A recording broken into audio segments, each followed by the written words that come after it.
Friends, எல்லாரும் எப்படி இருக்கீங்க? இன்னைக்கு வந்து நம்ம கிச்சன்ல ஒரு புதுவிதமான டிஷ் தான் செய்ய போறோம். ஜிஞ்சர் சிக்கன் மசாலா செஞ்சு காமிச்சிருக்கேன். இது ரொம்ப நல்லா இருக்கும், சிம்பிளாகவும் இருக்கும், அதே சமயம் டேஸ்ட்டாகவும் இருக்கும். இது எப்படி செய்யலாம்னு வாங்க பார்க்கலாம். அதுக்கு முன்னாடி நம்ம சேனலை சப்ஸ்கிரைப் பண்ணி வச்சுக்கோங்க. கூடவே இருக்கிற பெல் ஐக்கானி ப்ரெஸ் பண்ணி வச்சுக்கோங்க. Thank you friends. Ginger chicken masala இப்போ பண்ண போகிறோம். அதுக்கு வந்து இப்போது 1/2 கிலோ சிக்கன் எடுத்திருக்கேன்.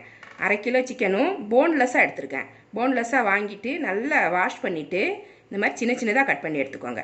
பெருசாகவும் போடலாம், வேகிறதுக்கு லேட் ஆகும். அதனால் நான் வந்து சின்ன சின்ன பீஸாக கட் பண்ணி எடுத்து வச்சுருக்கேன். இது மாதிரி சின்ன சின்னதாக கட் பண்ணி நல்லா வாஷ் பண்ணி ரெடி பண்ணி வச்சுக்கோங்க.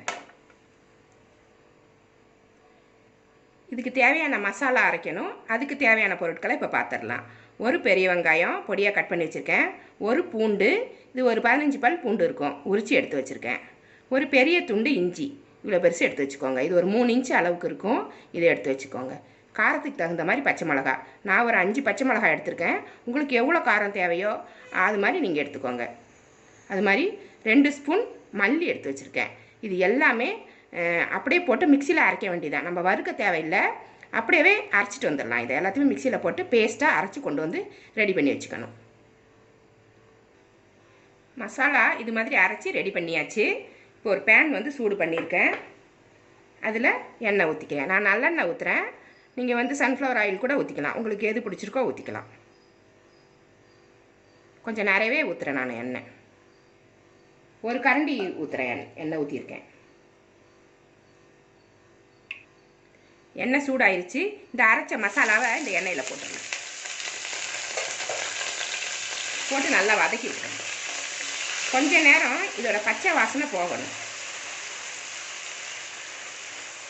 ஜிஞ்சர் சிக்கன் மசாலா இல்லைங்களா, இதுக்கு வந்து மசாலா பொருள்கள்லாம் எதுவுமே அதிகமாக சேர்க்கக்கூடாது. அந்த இஞ்சி தான் இதுக்கு வந்து ஸ்பெஷல்.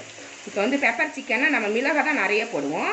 அது மாதிரி ஜிஞ்சர் சிக்கன்னா நம்மளுக்கு வந்து இஞ்சி தான் அதிகமாக இருக்கணும். இஞ்சியோட வாசனையில் தான் அது வேகணும். இஞ்சியோட டேஸ்ட் நல்லா தெரியணும் அதுக்கு. அதனால் இது கூட நம்ம வந்து எக்ஸ்ட்ராவாக எதுவுமே போடக்கூடாது. இது பேலியோ டயட் இருக்கிறவங்களுக்கு ரொம்ப யூஸ்ஃபுல்லாக இருக்கும். அவங்க வந்து சாதம்லாம் சாப்பிட மாட்டாங்க. சிக்கனாக இருந்தாலும் மட்டனாக இருந்தாலும் அதை மட்டும்தான் சாப்பிடுவாங்க. சிக்கனெல்லாம் அவங்க இது மாதிரி செஞ்சு சாப்பிட்டாங்கன்னா சீக்கிரமாக டைஜஸ்ட் ஆகும், நல்லா சீக்கிரமாக செரிக்கும், இஞ்சி நிறையா சேர்த்துருக்கிறதால.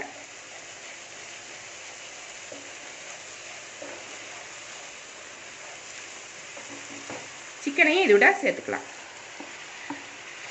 இந்த மாதிரி சின்ன சின்னதாக சிக்கனை கட் பண்ணி போட்டிங்கன்னா சீக்கிரமாக வெந்து போயிடும்.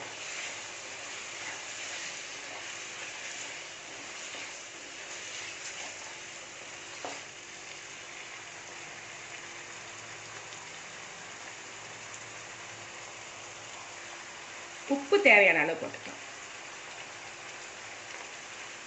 நான் ஒரு ஸ்பூன் போடுறேன். சாப்பிட்டு பார்த்துட்டு பத்தலெண்ணெய் வேணால் போட்டுக்கலாம்.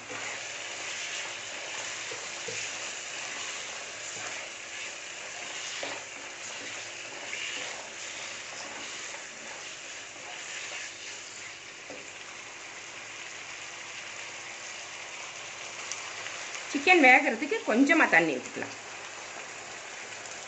நான் ஒரு 1/2 டம்ளர் ஊற்றுறேன்.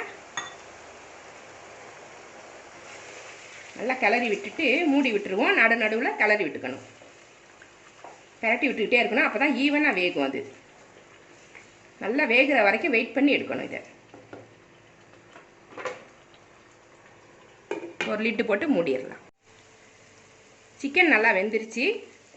தண்ணியெல்லாம் நம்ம ஊற்றின தண்ணியெல்லாம் சுண்டிருச்சு. இப்போ நம்ம ஊற்றின எண்ணெய் மேலே நல்லா மிதந்து வந்துருச்சு பாருங்கள். தண்ணியெல்லாம் போயிட்டு சிக்கன் நல்லா வெந்து நல்லா எண்ணெய் வந்து பிரிஞ்சு வந்துருச்சு. இதுதான் சரியான பக்குவமாக இருக்கும். இது மாதிரி இருக்கிறப்ப நம்ம இறக்கிக்கலாம். நல்லா ரெடி ஆகிடுச்சு. இது இப்போது கொத்தமல்லி புதினா லாஸ்ட்டில் நம்ம தூவிக்கலாம்.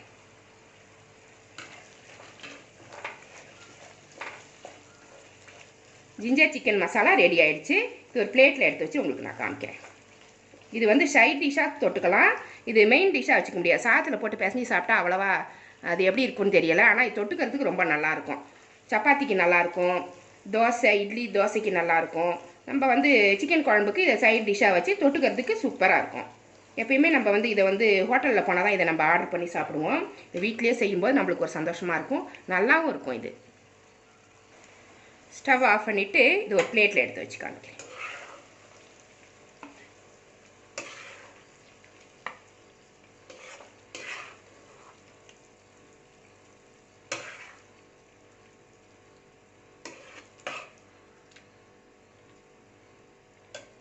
ரெடி ஆனதுக்கப்புறம் இது மாதிரி இருக்கும். இது மாதிரியே நீங்களும் செஞ்சு ட்ரை பண்ணி பாருங்கள். இது ரொம்ப நல்லாயிருக்கும். இந்த ரெசிபி உங்களுக்கு பிடிச்சிருந்தா நம்ம சேனலை சப்ஸ்கிரைப் பண்ணி வச்சுக்கோங்க.